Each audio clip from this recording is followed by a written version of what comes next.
housing got too expensive, even affordable. So the only way for me to do what I wanted to do was to go out of state, and luckily I found you. So I was probably less nervous because I had some experience, and the fact that we did one, and there was just so many people involved. It would have been completely impossible for someone to take my money and this not to work. I was pretty confident that wasn't going to be the case. So I was just curious how long it would take and the work. But I mean, your team gave me pictures and status updates the whole way through. So it was pretty seamless and easy. You know, hardest part is getting the house under contract. Other than that, everything was pretty seamless and quick. You know, closing. I mean, you provided me. I did my own due diligence, but your referrals were the best in terms of the insurance companies, the closing attorneys, the financing when we actually refinanced it. So.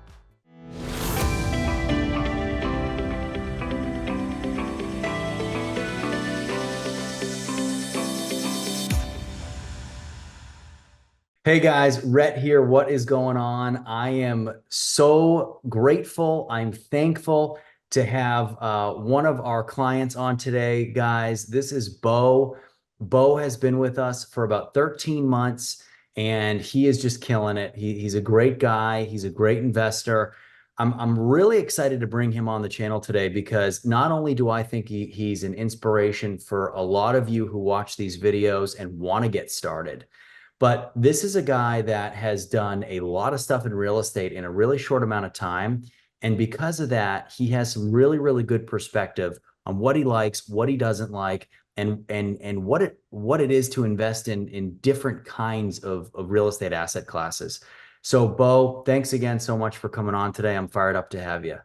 Well, I appreciate you having me on. It's an honor to be here, and I appreciate everything that you do for me and our community. So thank you. Well, listen, Bo, I'm thrilled because there's a lot of people that watch the channel, that watch our videos, that want to get into this kind of investing, whether it be just landlords or landlords out of state or Section 8 investing.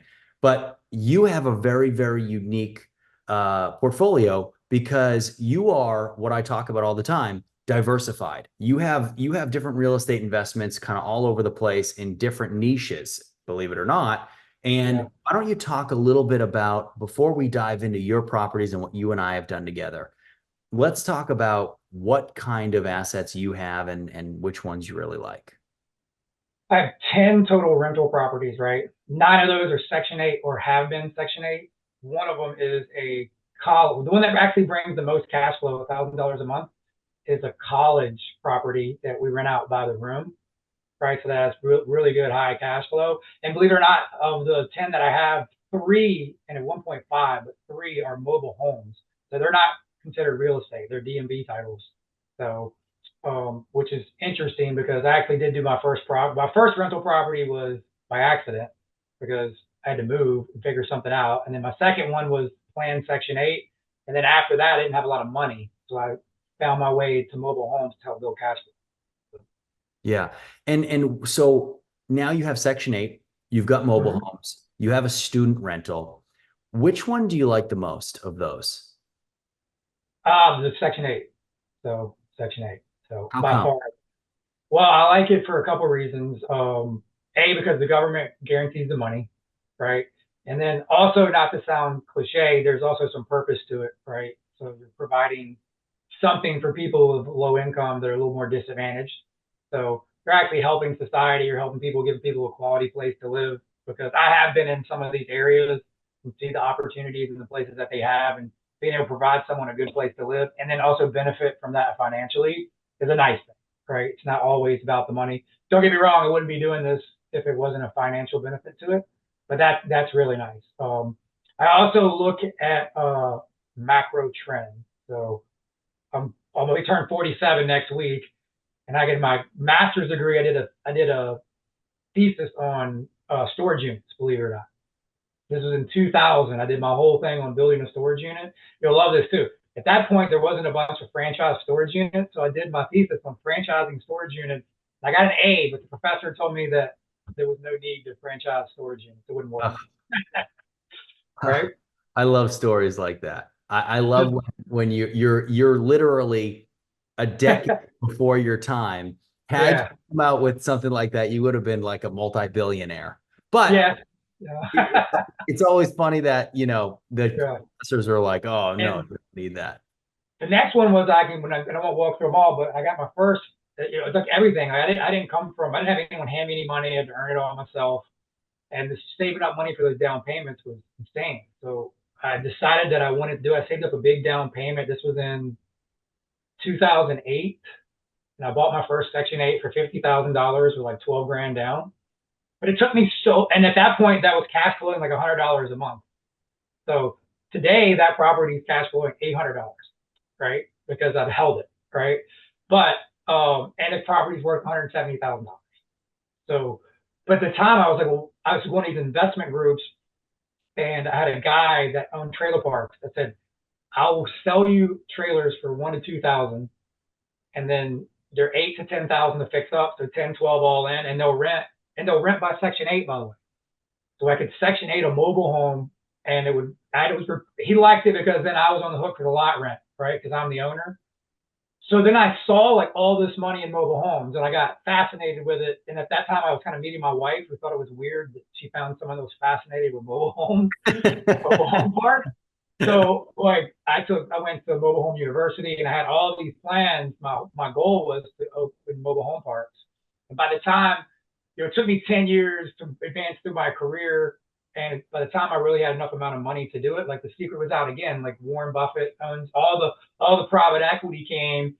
So I kind of see that happening right now with single family ranchers, and specifically, Class C properties. Like right now, if you look at it, like BlackRock, State Farm, they're all buying up the homes that you like to provide for. So it's still early stage, but when I looked at student housing, which was really huge, I thought to myself, and I'll preface this by saying this, like I am no one, and anyone that tells you they ever know anything is lying, because if they knew, they'd be in a penthouse overseeing, the biggest island that they had. They'd be living with Richard Branson. No one knows what interest rates are going to do. No one knows what the stock market's going to do. So this is just my educated opinion, which I think less people are going to go to college over time. So I didn't want to lean into that, but I thought that like people will need more affordable housing, and subsidies will continue to grow. So that's why I leaned into that. And right now, like that's my goal, is to have a pretty sizable portfolio of single family Section 8 homes, So Yeah, and you said a lot of things there, Bo, that are super interesting. Number one, getting into mobile home parks, the United States as a whole has cracked down unbelievably on mobile home permitting. And that's one of the reasons that mobile home parks are so sought after. It's a combination of private equity funds trying to get in and cash flow these things because they're cash cows. But it's so hard for retail investors like us to buy those parks because the actual permits are so hard to get, because so many cities, they don't want mobile home parks inside of their jurisdictions. Even here in Nashville, there is a mobile home park that is right inside city limits, and it's sitting on probably $100 million worth of property, which 30 years ago, it was probably 40 grand for the corner that it's on. Now it's worth 100 million. And the city's like, holy crap, the taxes that we could be getting from this area, and it's bringing down property values around it. We got to get it out of here. And because of that, they don't keep those permits. But amazing that you own a couple. Even just, and forget the fact that the cash flow on it is absurd that you're getting on your mobile homes, but just it's worth its weight, it's worth its value, just because you can compare it to other real estate assets that you own, and then allow you to set your sights on which path you want to go down. And a lot of times it's really hard for people who are trying to get into real estate. They don't have anything to compare to. So when you only know how to do it one way, a lot of times people stay on that course. You start to find that the best investors have multiple different kinds of properties. And then what they end up doing over a decade or 2 decades is they sell the properties in the asset class they don't want anymore, and they really double, triple down on the assets that they have.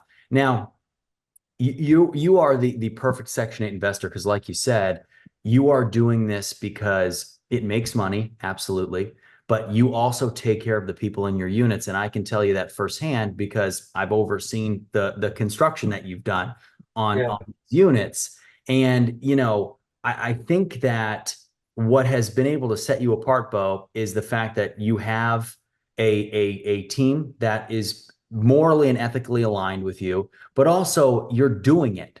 And just having the ability to say, this is what I'm going to do. I'm going to cut a check for this. I'm going to move forward with this because I believe in it.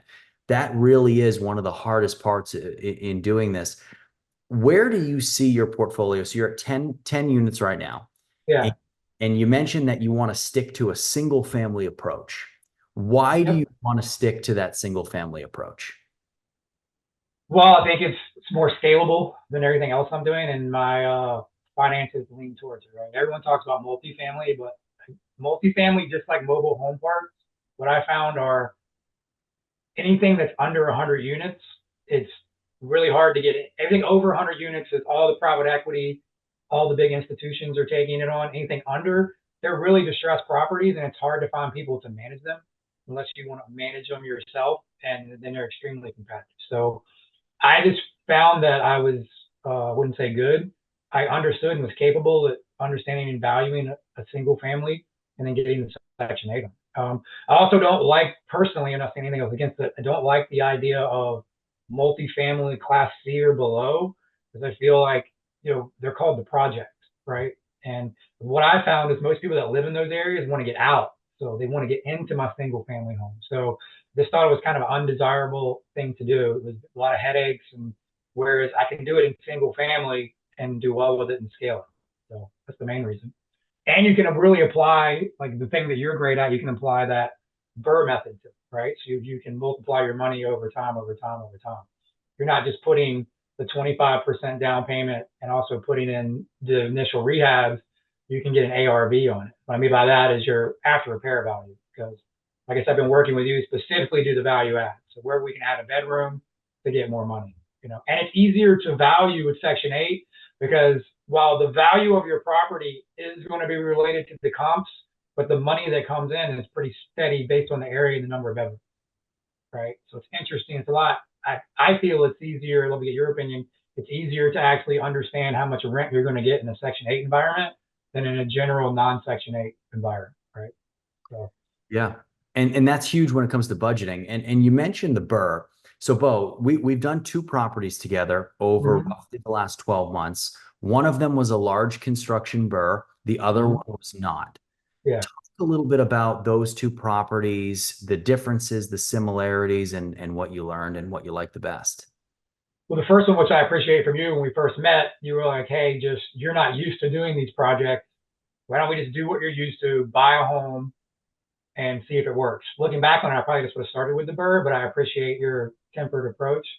So, we bought a house, I think with 88,000, put 26 down. It was a brick home, only needed a couple grand. Section 8 tenant, right in it right away. Just got a rent increase to 1250 a month. With a 6.5 interest rate, my payments around like 750 a month. Even after the property management, it's still cash flowing around $400, which is hard to do because a lot's changed in a year. Because we were talking before the podcast started, I believe I closed on that house in May of last year. It's already worth 114. So the value of the home, so it's harder. The value of the home's gone up that much. And again, we got lucky. No one knew that was going to happen, right? Well, So there's no luck. There's no luck. That's something that, Bo, you have done such a phenomenal job with, and you and I have talked at length about this, but we're pretty crazy about those ARVs, and you have done yeah, so much research on ARV, and that's really been one of your main focuses. It was funny. I was looking at this. So you bought that property. It was for 86,000, yeah, and the 86,000. ARV, and 12 months later, the ARV is 114,000 that you got through an appraisal, correct? Yeah, that's without adding any bedrooms or anything. It's We just didn't yeah, really do anything there. I mean, we got yeah, them ready for Section 8, but you're talking about almost a 40% increase in in a 12 year. months. And people say to me, they go, Rhett, I don't want to buy properties in C neighborhoods and D neighborhoods because nothing appreciates, nothing gets better, blah, blah, blah, blah, blah. That's Look true. at this. I mean, we didn't even do anything. We Well, just bought in the right neighborhood. not in your neck of the woods, and I can get to why I needed to move out of my market if you want to know. But I live in Charleston, South Carolina. That's where I started. And so that first house I bought, like I said, is worth 170. And only pre-COVID, like in 2019, 2020, we bought 3 properties for under 95 to 101 grand, and all those properties are worth 185 now. So like those are Section 8 homes. So for people to think that like that it won't increase over time, it's just not true. I mean, you don't want to be in what is dubbed a war zone, which is tough. So you just have to, and I think someone like you understands that and knows exactly where to pick. So, Yeah. And then so about 8 months later, Bo, you said, you know what? We did the one where we buy it and we get financing on it. And I say that all the time, and I'm glad you did it that way, because sometimes when we dive into this, it's better to get our toes wet. You had never invested in the market that we went to. You're talking about being 7, 8, 9 hours away from your yeah, property, right? How many times have you seen that first property since you bought it? none, just on Zillow, you None, know, right? So Google Earth, Google of Earth. course, yeah, that's it. And Yeah, and it's sometimes it's scary. It's a little bit daunting when you buy a property you've never seen. So having the ability to get your feet wet with a down payment, a very small amount of rehab, it kind of laid the groundwork and the comfortableness or the comfortability for you in meeting our team, the management companies, the contractors, the lenders, everybody that we use, the realtors, and then saying, okay, now I'm comfortable. I understand this. This whole thing is real. It's not a big fake charade, right? Like right. people Yeah, think. And then let's do one that's more in depth. So then for yeah, the next one, you bought a property for 50,000 bucks cash. Yeah, cash with mhm. the intent of doing the BRRRR method. Correct. You put 45,000 into it. Hmm. You were all into it for 95,000. The appraisal came in there at 133,500. So a 40% increase in value Yeah, in what, a month and a half? yeah. Less than that. Actually, you built it. You had it done in 3 weeks. 3 weeks. I mean, I had to get the appraisal, but the construction was done in 3 weeks. So I mean, what was that like for you, Bo? Because we had talked about the BRRRR method, and we yeah, had talked to him like, hey, this is like this is the pinnacle. This is what we're trying to achieve. And then we do it, and now you have a property that is like the gem of a portfolio. yeah. I mean, it was seamless. It was easy. I think because I had some experience and I was specifically needed to get out of state because I kind of got there was no cash flow left in the market I'm in. Just housing got too expensive, even affordable. So the only way for me to do what I wanted to do was to go out of state. And luckily, I found you. So I was probably less nervous because I had some experience and the fact that we did one and there was just so many people involved. It would have been completely impossible for someone to take my money and this not to work. I was pretty confident that wasn't going to be the case. So I was just curious how long it would take and the work. But I mean, your team gave me pictures and status updates the whole way through. So it was pretty seamless and easy. You know, hardest part is getting the house under contract. Other than that, everything moves pretty seamlessly and quick. You know, closing. I mean, you provided me. I did my own due diligence, but your referrals were the best in terms of the insurance companies, the closing attorneys, the financing when we actually refinanced it. So Yeah. yeah, But you're the one that does it. We just kind of pulling the strings, right? And you're the one that actually has to make the decision. And that's tough because doing the BRRRR method, there is more inherent risk. It's more money. The yeah, payoff is better if it goes the right way, like it did for us in this case, but it's more risk and it's more cash out of pocket. I mean, for a month and a half there, you're out 100 grand in cash. yeah, A lot of money. And ton of and money. Trust me. I struggled. It took me 2 years to save 12 grand to buy my first home. So it's a ton of money. So And yeah, and and then so the ARV comes back at $133,500. So we force appreciated it right at about 35% over a 3 week period, which is like absurd. I would tell people that they'd say, okay, yeah, thank you, hang up, right? Nobody's going to believe that. And then when you went to pull your money out, you're into it for 95. mhm, There, the bank cut you a check for 101,000. correct. Right? That is before closing Yeah, costs, fees, appraisal fees, title work, which when it's all said and done, the closing costs on BRRRRs are generally more expensive yeah, because there's a lot of moving parts for the lenders. They're taking a home that has no liens. They have to lien the house. They're now doing basically a mortgage in reverse. And the interest rate is usually pretty high. when we're doing something like that. So talk a little bit about kind of what that process was like. It was, I mean, obviously I did, if you want to talk about, I did the double close, if you really talk about that.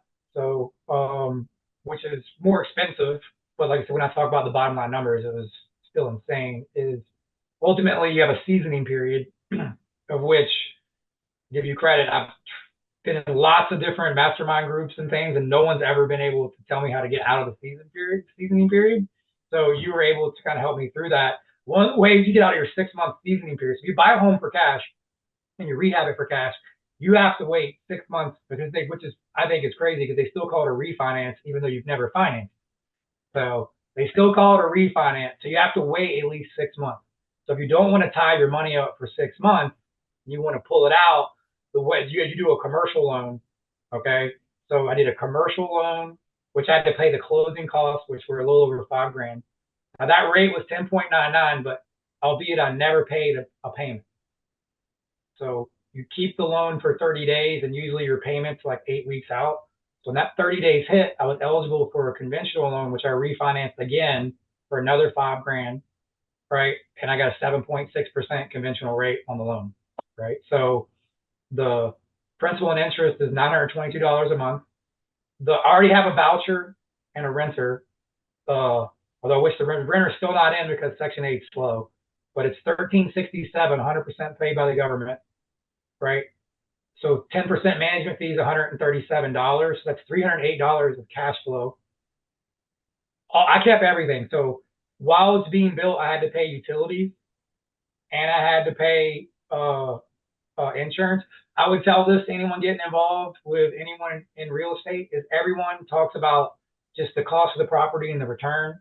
Like there's other things that you really have to factor, specifically if you're getting started like I was and everything's tight. Like $800 would have made a huge difference that first deal if I didn't understand it.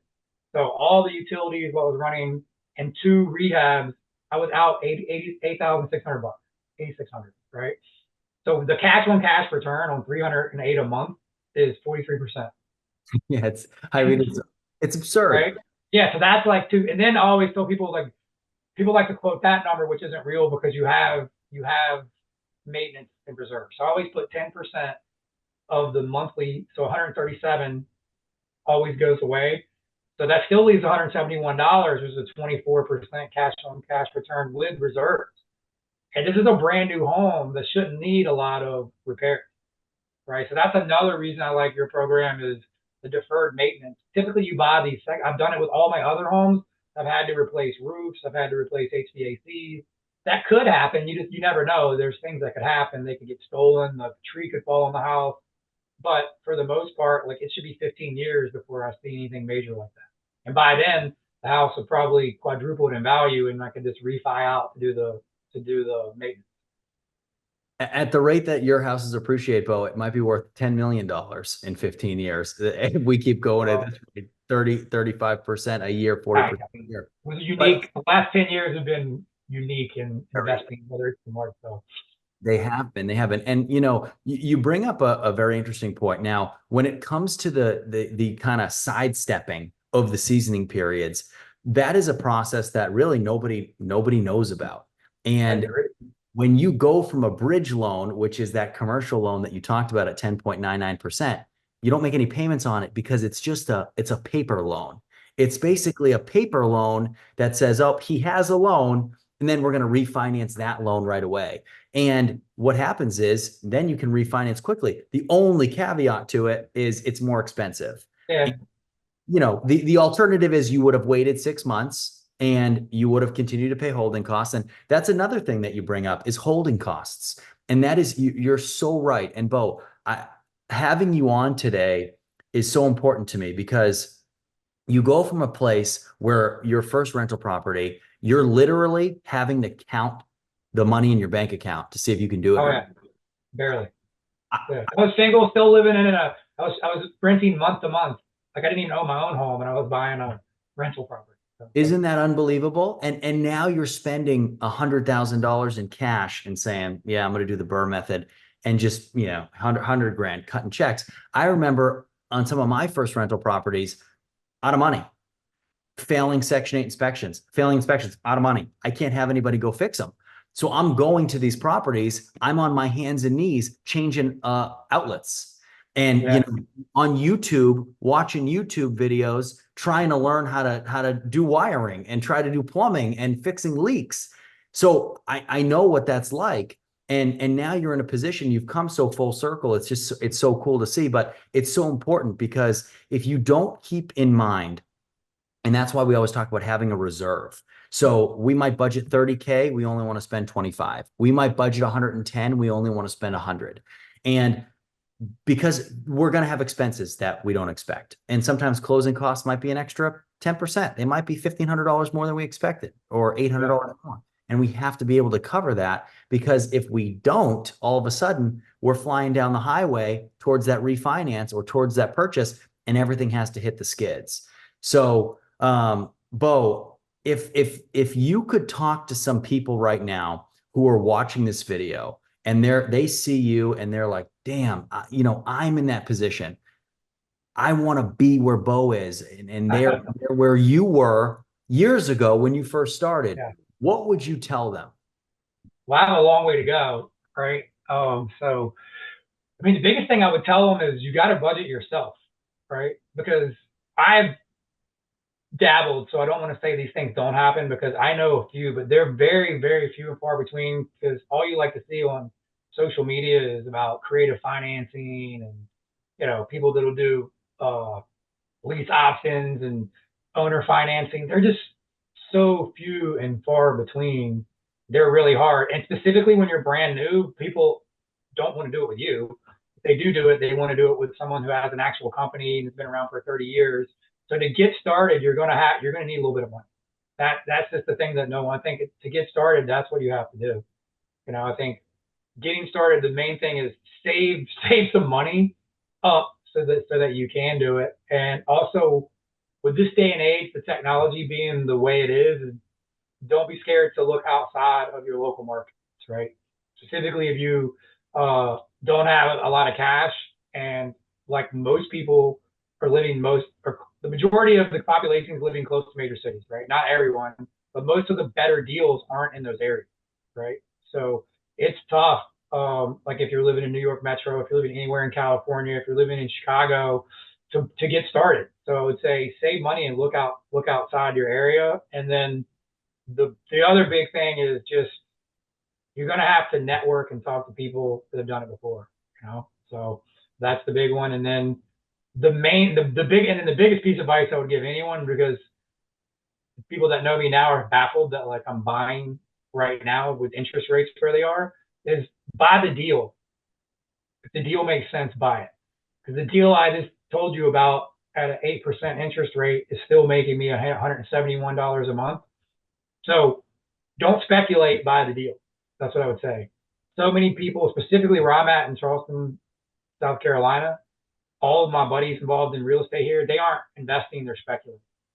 They're buying homes where the rent doesn't cover the principal and interest, doesn't even cover the payment, on the fact that they believe it's going to go up because Charleston's the number one of the top cities, and like Nashville, right? Like you don't know that, but if I buy the deal today, the odds on that rent going down significantly are very, very, very few and far between.